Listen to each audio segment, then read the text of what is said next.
जब आपने इस पृथ्वी पर जन्म लिया तब से लेकर आज तक क्या आपने ये जानने की कोशिश की है कि जन्म से पहले आपका अपनी माँ के कोख में निर्माण कैसे हुआ? कैसे एक स्पर्म और अंडे के मिलन से एक सिंगल सेल 9 महीने के अंदर एक बच्चे में तब्दील हो जाता है? तो आइए जानते हैं आसान भाषा में इस अद्भुत क्रियाक्रम को। आगे बढ़ने से पहले हम फीमेल रिप्रोडक्टिव सिस्टम के बेसिक चीज़ों को समझते हैं और हम इसे रिप्रोडक्टिव पर्सपेक्टिव से देखेंगे। देखिए, ये है वजाइना, जिसको हिंदी में जन्मनली और योनि कहते हैं, जहाँ से स्पर्म एंटर करते हैं। और ये है सर्विक्स। ये रीजन आमतौर पर बंद ही रहता है, लेकिन ओव्यूलेशन के समय ये कुछ दिनों के लिए खुला रहता है। ये ओव्यूलेशन क्या है, इसे हम आगे वीडियो में देखेंगे। इसके बाद ये है ओवरी यानी अंडाशय, और यहाँ से हर महीने में एक अंडा तैयार होकर बाहर निकलता है। इसके बाद ये है फॉलोपियन ट्यूब, जहाँ पर स्पर्म और अंडे का मिलन होता है। और ये है यूटेरस यानी गर्भाशय, जहाँ पर बच्चे का नरिशमेंट यानी विकास होता है। इतना आपको समझ में आया? इससे आपको आगे की प्रोसेस समझने में आसानी होगी। जब कोई लड़की अपने किशोरावस्था में पहुंचती है, तब उसके ओवरी में से हर महीने में एक अंडा तैयार होकर बाहर निकलता है, और इसे ही ओव्यूलेशन कहते हैं। ओवरी से अंडा बाहर निकलने के बाद ओवरी ईस्ट्रोजन और प्रोजेस्टेरोन नामक हार्मोन उत्पन्न करने लगती है। इन हार्मोन्स की वजह से अंडे के विकास के लिए यूटेरस यानी गर्भाशय की परत मोटी होने लगती है। जब कोई महिला ओव्यूलेशन के आसपास के समय में यौन संबंध नहीं बनाती है, तो गर्भाशय की वह परत जो मोटी होकर गर्भावस्था के लिए तैयार हो रही थी, वो टूटकर अंडे के साथ रक्तस्राव के रूप में योनि से बाहर निकल जाती है, और इसे मेंस्ट्रुअल साइकिल और हिंदी में मासिक धर्म या पीरियड्स कहते हैं। और ये मासिक धर्म हर महीने तब तक चलता रहता है जब तक वो महिला प्रेग्नेंट नहीं हो जाती। ओव्यूलेशन के बाद यानी अंडाशय से अंडा बाहर निकलने के बाद 3 से 4 दिन पहले और उस दिन अगर वो महिला यौन संबंध बनाती है, तो स्पर्म और अंडे का मिलन होता है, और इसे फर्टिलाइजेशन कहते हैं। संयोग के बाद इजैक्यूलेशन यानी वीर्यपात होता है, जिससे लाखों स्पर्म योनि में प्रवेश करते हैं। योनि के एसिडिक नेचर के कारण कई स्पर्म योनि में आते ही मर जाते हैं, यानी अब आगे की दौड़ में वही स्पर्म आगे बढ़ सकते हैं जो ताकतवर और स्वस्थ है। अब जो ताकतवर और स्वस्थ स्पर्म है वो सर्विक्स द्वारा यूटेरस यानी गर्भाशय में प्रवेश करते हैं। गर्भाशय का मस्कुलर कॉन्ट्रैक्शन स्पर्म को आगे बढ़ने में मदद करता है। यहाँ पर भी गर्भाशय का इम्यून सिस्टम स्पर्म को कीटाणु समझकर मारना शुरू कर देता है, जिससे आधे स्पर्म गर्भाशय में ही मर जाते हैं और लाखों में से कुछ हजार ही बाकी रह जाते हैं। इनमें से आधे लेफ्ट फॉलोपियन ट्यूब और आधे राइट फॉलोपियन ट्यूब में प्रवेश करते हैं। जैसे स्पर्म फॉलोपियन ट्यूब में आते हैं, फॉलोपियन ट्यूब में मौजूद छोटे छोटे हेयर्स, जिसे सिलिया कहा जाता है, स्पर्म को आगे बढ़ाते हैं। लेकिन यहाँ पर भी कुछ स्पर्म इन हेयर सेल्स में ही अटक कर मर जाते हैं। स्पर्म के योनि से फॉलोपियन ट्यूब तक के जर्नी से रिप्रोडक्टिव ट्रैक में हार्मोनल बदलाव की वजह से स्पर्म अब पहले से ज़्यादा हाइपर एक्टिव हो जाता है और तेजी से अंडे की तरफ बढ़ने लगता है। वीर्यपात के बाद जो लाखों स्पर्म योनि में प्रवेश किए थे, वो अंडे के पास पहुँचते पहुँचते उनमें से कुछ ही बाकी रह जाते हैं। इनमें से भी जो पहला अंडे के पास पहुँचता है, वही अंडे को निषेचित करता है। अंडे के ऊपर 2 प्रोडक्टिव लेयर्स बनी हुई होती है। सबसे बाहरी लेयर, जिसे कोरोना रेडिएटा कहा जाता है, और इसके अंदर की लेयर को छोना पेलुसिडा कहते हैं। अंडे को निषेचित करने के लिए स्पर्म को इन 2 प्रोडक्टिव लेयर्स को छेदना होता है। बाहरी परत को छेदने के बाद स्पर्म अपने हेड से एंजाइम छोड़ता है, जो झोना पेलुसिडा लेयर को पचाता है और पतला करता है, जिससे स्पर्म प्लाज्मा झिल्ली अंडे के प्लाज्मा झिल्ली से फ्यूज होता है, और इस फ्यूजन से झोना पेलुसिडा की बाहर की लेयर टाइटली क्लोज हो जाती है, जिससे इसके बाद कोई भी दूसरा स्पर्म अंडे के अंदर ना आ सके। अब कुछ ही मिनटों में अंडे के अंदर का जो टाइटली पैक्ड जेनेटिक मटेरियल है, वो प्लाज्मा में स्प्रेड हो जाता है, और इसकी सराउंडिंग में एक नया मेम्ब्रेन तैयार हो जाता है, जो मेल प्रोन्यूक्लियस कहलाता है। और दूसरी ओर अंडे के अंदर का जो फीमेल जेनेटिक मटेरियल है वो भी 23 जोड़ों में तैयार हो जाता है। अब जैसे ही मेल और फीमेल प्रोन्यूक्लियस तैयार हो जाते हैं, स्पाइडर की जाली जैसे माइक्रोट्यूब्यूल्स इन दो प्रोन्यूक्लियस को एक दूसरे के पास आने में मदद करते हैं। मेल और फीमेल क्रोमोसोम के 23 जोड़ी एक दूसरे को मिलते हैं और यहाँ पे एक यूनिक जेनेटिक कोड तैयार हो जाता है। यहाँ पे डिसाइड हो जाता है कि होने वाला बच्चा लड़की है या लड़का, और इस पहले सिंगल सेल को ज़ाइगोट कहा जाता है। और यहाँ पे पहला दिन कंप्लीट हो जाता है। फॉलोपियन ट्यूब में मौजूद हेयर सेल्स इस एक पेशीय ज़ाइगोट को धीरे धीरे गर्भाशय में ढकेलते हैं और इस दौरान ये सिंगल सेल ज़ाइगोट एक सेल से 2 सेल में डिवाइड हो जाता है, 2 से 4, 4 से 8, 8 से 16 सेल्स में डिवाइड हो जाता है और यहाँ पे चौथा दिन कंप्लीट हो जाता है। अब ये 16 सेल्स 32 और अन्य सेल्स में डिवाइड हो जाते हैं और इस स्टेज को कहा जाता है ब्लास्टोसिस्ट। यहाँ पे लगभग 5वां दिन कंप्लीट हो जाता है। अब ये ब्लास्टोसिस्ट 8 से 9 दिनों के अंदर बाहरी लेयर ज़ोना पेलुसिडा से हैच होकर गर्भाशय में इम्प्लांट होता है। इसके बाद कोरिनॉइड कैविटी और योल्क स्टॉक फॉर्म हो जाता है और आगे की ग्रेजुलेशन स्टेज में योल्क सैक 3 जर्म लेयर में विभाजित होता है, जो आगे चलकर शरीर के विभिन्न टिश्यूज और ऑर्गन्स में तब्दील होने वाला है। न्यूरलेशन स्टेज यानी तीसरे वीक में सेंट्रल नर्वस सिस्टम फॉर्म होना शुरू हो जाता है।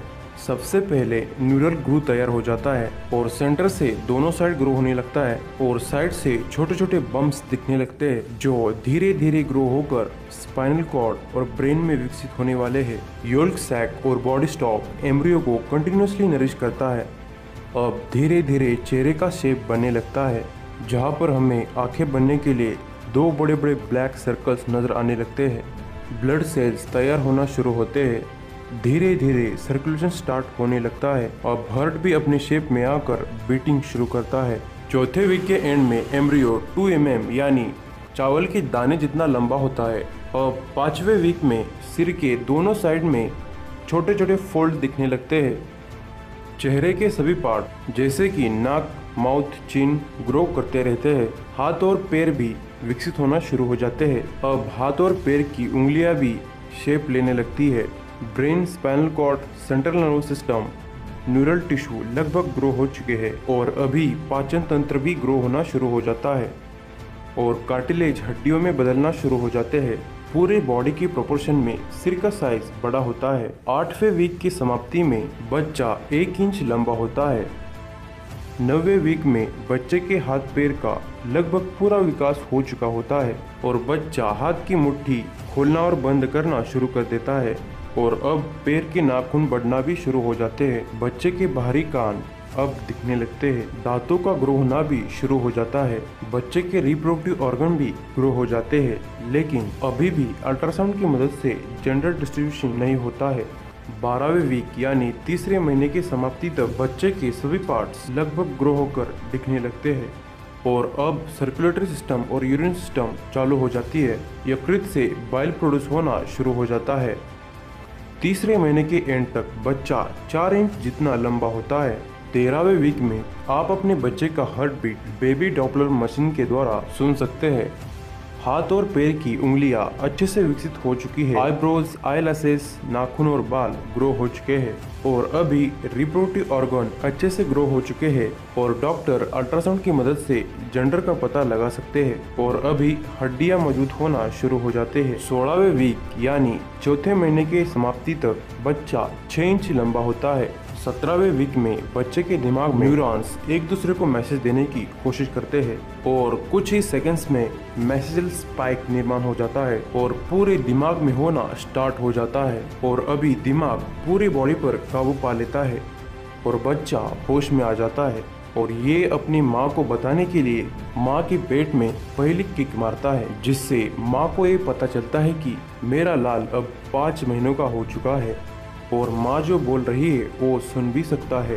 अब बच्चों के सिर पर बाल निकलने शुरू हो जाते हैं। बच्चे के स्किन पर सफ़ेद लेयर की कोटिंग परत फर्निक्स कैसेसा ग्रो होना स्टार्ट हो जाता है और ये परत बच्चे के सराउंडिंग में मौजूद एमनियोटिक फ्लूइड के एक्सपोजर से बच्चों को बचाता है और ये परत 9 महीने होने से पहले शेड यानी रिमूव हो जाती है। 5वें महीने की समाप्ति में बच्चा 10 इंच लंबा होता है। 17वें वीक में बच्चे की स्किन रेडिश कलर की हो जाती है। ट्रांसपेरेंट स्किन के अंदर के वेन्स दिखने लगते हैं। 6 महीने की समाप्ति तक बच्चा 12 इंच लंबा होता है। 22वें वीक में बच्चा अपनी जगह से हिलने लगता है और आवाज़, दर्द, लाइट को महसूस करने लगता है। और अभी बच्चे के सराउंडिंग का एमनियोटिक फ्लूइड धीरे धीरे कम होने लगता है। 23 वीक के समाप्ति में बच्चा 14 इंच लंबा होता है। 29 वीक यानी 8वें महीने में बच्चा कंटिन्यूसली ग्रो होते रहता है और फैट्स की लेयर स्टोर होना शुरू हो जाती है और बच्चा बार बार लात मारता है। और इस समय बच्चे का ब्रेन तेजी से ग्रो होने लगता है और बच्चा देखने और सुनने लगता है। अभी बच्चे के अंदर के सारे सिस्टम अच्छे से डेवलप हो चुके हैं, लेकिन लंग यानी फेफड़े अभी पूरी तरह से ग्रो होना बाकी है और अभी बच्चा 18 इंच लंबा होता है। 33वें वीक यानी 9वें महीने में बच्चा कंटिन्यूसली ग्रो होते रहता है। लंग्स, फेफड़े अभी पूरी तरह से ग्रो हो चुके हैं और बच्चा अपने आप अपनी आंखें ब्लिंक करने लगता है। हाथ की उंगलियां मुंह में ओढ़ने खींचने लगता है, अपना सिर दोनों साइड घुमाने लगता है और अभी बच्चा अपनी माँ के पेट में से बाहरी दुनिया में आने के लिए बिल्कुल भी तैयार है। और अब आती है लेबर स्टेज, जिसमें डिलीवरी हो जाती है। इसे हम 3 स्टेज में डिवाइड कर सकते हैं। पहली स्टेज 12 से 19 घंटे की होती है और इस स्टेज में गर्भाशय की परत नरम होकर सर्विक्स नरम होकर पेल्विक्स में आता है। अब सर्विक्स का फैलाव शुरू हो जाता है और इससे माँ के ब्रेन में सिग्नल पहुँचता है और ब्रेन के हाइपोथैलेमस और पोस्टीरियर पिट्यूटरी ग्लैंड से ऑक्सीटोसिन हार्मोन ब्लड से गर्भाशय की परत में आने लगता है, जिससे गर्भाशय की परत संकुचलन तेजी से और धीरे हर 20 मिनट में होने लगता है। कमर और पीठ के पिछले हिस्से में दर्द और मरोड़ लगातार रहता है। अब गर्भाशय की कॉन्ट्रैक्शन से एमनियोटिक सैक यानी पिशवी फटती है और फ्लूइड सर्विक्स से बाहर आने लगता है। दूसरी स्टेज आधे घंटे से 2 घंटे तक हो सकती है। गर्भाशय के कॉन्ट्रैक्शन के साथ साथ बच्चा खुद भी बाहर आने की कोशिश करता है, जिससे एम्बिलिकल कॉर्ड के पिछले हिस्से प्लासेंटा से भी केमिकल हार्मोन प्रोस्टोग्लैंडिन रिलीज होता है। अभी गर्भाशय से ऑक्सीटोसिन और प्लासेंटा से प्रोस्टोग्लैंडिन हार्मोन और गर्भाशय के कॉन्ट्रैक्शन से सर्विक्स धीरे धीरे 10 सेंटीमीटर तक फैलता है और गर्भाशय से बच्चे का सिर वजाइना यानी जन्मनली में आने लगता है। और इस दौरान माँ को संकुचलन करने के लिए और संकुचलन के बीच बीच में आराम करने के लिए प्रोत्साहित किया जाता है। और अभी बच्चे का सिर माँ के निचले भाग की तरफ घूम जाता है और अभी डिलीवरी के समय गर्भाशय 2 भागों में बंट जाता है, जिसमें सक्रिय भाग बच्चे को नीचे ढकेलने में संकुचलन करता है और निष्क्रिय भाग बच्चे को राहत देने के लिए फैलता है। अब बच्चे के सिर का ऊपरी भाग जन्मनली में आने लगता है, इसे क्राउनिंग कहते हैं। बच्चा जन्मनली से बाहर आते समय पेल्विक बोन की वजह से बच्चे का सिर लंबा हो जाता है, लेकिन जन्म के कुछ ही दिनों में सिर की हड्डियां अपने ओरिजिनल शेप में आने लगते हैं। अब सिर और शोल्डर्स घूमना शुरू कर देते हैं, जिससे शोल्डर्स को निकालने में आसानी हो जाए। अब बाकी का भाग आसानी से बाहर आ जाता है। अब जैसे ही बच्चा पूरी तरह से बाहर आ जाता है, वो सबसे पहले रोने लगता है। तो आपने जाना बहुत ही आसान भाषा में कैसे एक स्पर्म और अंडे के मिलन से एक सिंगल सेल 9 महीने के अंदर एक बच्चे में तब्दील हो जाता है। और अगर वीडियो अच्छा लगे तो इसे एक लाइक तो बनता है। मिलते हैं अगले वीडियो में, तब तक के लिए देखते रहिए और सीखते रहिए। धन्यवाद।